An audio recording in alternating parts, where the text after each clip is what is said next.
আসসালামু আলাইকুম। ঈদ মোবারক। কাছে দূরে দেশে বিদেশে যে যেখান থেকে আমাদের আজকের এই ভিডিওটি দেখছেন সবাইকে জানাচ্ছি পবিত্র ঈদুল আজহার শুভেচ্ছা।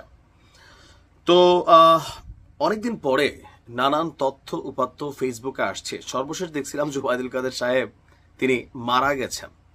তো ফাটাগাস্ট ওরফে ওবায়দুল কাদের তিনি মারা যাননি, এই খবরটি ইতিমধ্যে জেনেছেন। তবে আমাদের খবরের প্রসঙ্গটা একটু ভিন্ন। হঠাৎ করেই দীর্ঘদিন যাবৎ প্রায় 10 মাস যাবৎ দলের এক সময়ের ব্লুটুথ ম্যান, সারাদিন রাত লাইট ক্যামেরা অ্যাকশন, গণমাধ্যমে বিবৃতি, এগুলো থেকে দূরে থাকা ওবায়দুল কাদের হঠাৎ করেই একটা লারা দিয়েছেন। তো কেউ কেউ বলছেন যে এই লারাটার আসলে কারণ কি?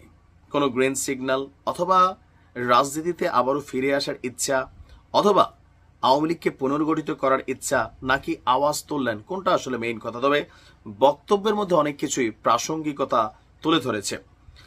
আওয়ামী লীগ সরকারের ভুল, মানে গেল 10 মাস যাবৎ সারা বাংলাদেশের মানুষের বা রাজনৈতিক দলগুলোর একটা প্রধান বক্তব্য যে আওয়ামী লীগ জুলাই আগস্টের ঘটনার জন্য তারা ভুল বা ক্ষমা চায়নি। এটা যে ভুল হয়েছে সেটা স্বীকার করে ক্ষমা চায়নি। তবে গত 10 মাসের প্রেক্ষাপটে এখানে যা যা আসছে, পলিটিক্যালি এটা যে সরকার পতনের আন্দোলন ছিল, এটা স্পষ্ট মেটিকুলাসলি ডিজাইন ছিল। এই জায়গাটাকে ধরে রাখছে আওয়ামী লীগ।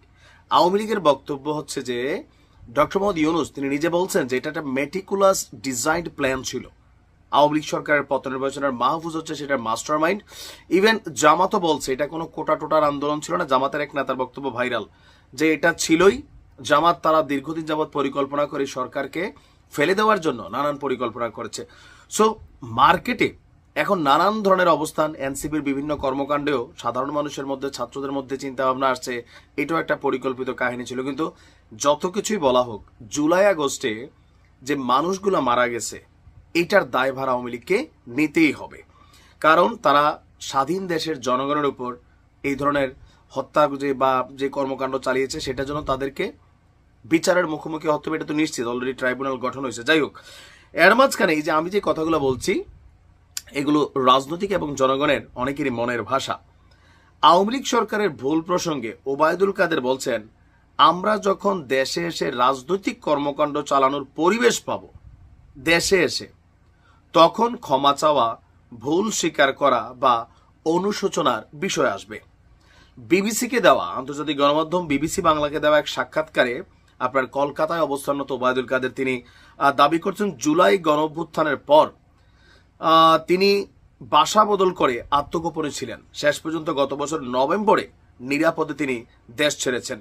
ছাত্রদের সেই আন্দোলনে নিজেদের কিছু ভুল এবং পরিস্থিতি নিয়ে তাদের মধ্যেও আলোচনা রয়েছে বলে উল্লেখ করেন। একই সঙ্গে তার বক্তব্য, তাদের সরকারের পতনের আন্দোলনকে গণ অভ্যুত্থান বলে সঠিক হবে না। এতে উত্থান হয়েছে সাম্প্রদায়িক শক্তির। পতনের আভাস কি পেয়েছিলেন? সাংবাদিকের প্রশ্ন ছিল। তার বক্তব্য যে তিনি সেদিন ঢাকামুখী মিছিলের খবর পান, সংসদ ভবন এলাকাতেই অন্য একটি বাড়িতে গিয়ে আশ্রয় নেন। রাজপথের পরিস্থিতি দেখে বাসভবন থেকে সরে পড়ার বিষয়টা যে অনুধাবন করতে হলো সেটা কাদের প্রকাশ করেছে।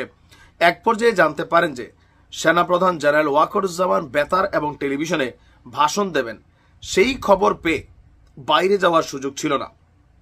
তো এখানে বিভিন্ন বর্ণনার এক পর্যায়ে তার বক্তব্য যে এই যে এখন তাদেরকে ক্ষমা চাওয়ার বিষয়টা যেটা, বা জনগণের যে দাবি এই মুহূর্তে আওয়ামী লীগ কি ক্ষমা চাইবে কিনা, তার স্পষ্ট বক্তব্য যে আওয়ামী লীগ মনে করছে যে এখন তারা দেশে নাই, বিদেশ থেকে তারা রাজনীতি ওইভাবে করছেও না। যখন দেশে আসবে, রাজনীতি করার সুযোগ পাবে বা রাজনীতি করবে, তখন জনগণের সামনে এই জুলাই আগস্টে কি ভুল হয়েছিল বা অন্যায় হয়েছিল বা ক্ষমা চাইবে কি চাইবে না, ওইটা তখনকার প্রেক্ষাপট। তার মানে এখন ক্ষমা চাইবে না, বিচার যাই হোক, এটা তো স্পষ্ট।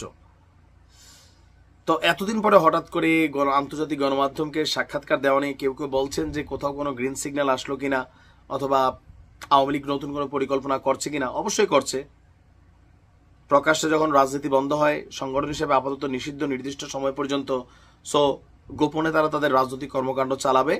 তবে সরকার এই ব্যাপারে খুবই সচেতন যে দেশের জন্য যে কোনো অরাজক পরিস্থিতি তৈরি না হয়, এটা ব্যাপারে সরকার খুবই কনসার্ন করছে। দেখা যায় ওবায়দুল কাদেরের বক্তব্যে রাজনৈতিক দলগুলোর আবার পাল্টা প্রতিক্রিয়া কি হয়। ভালো থাকুন।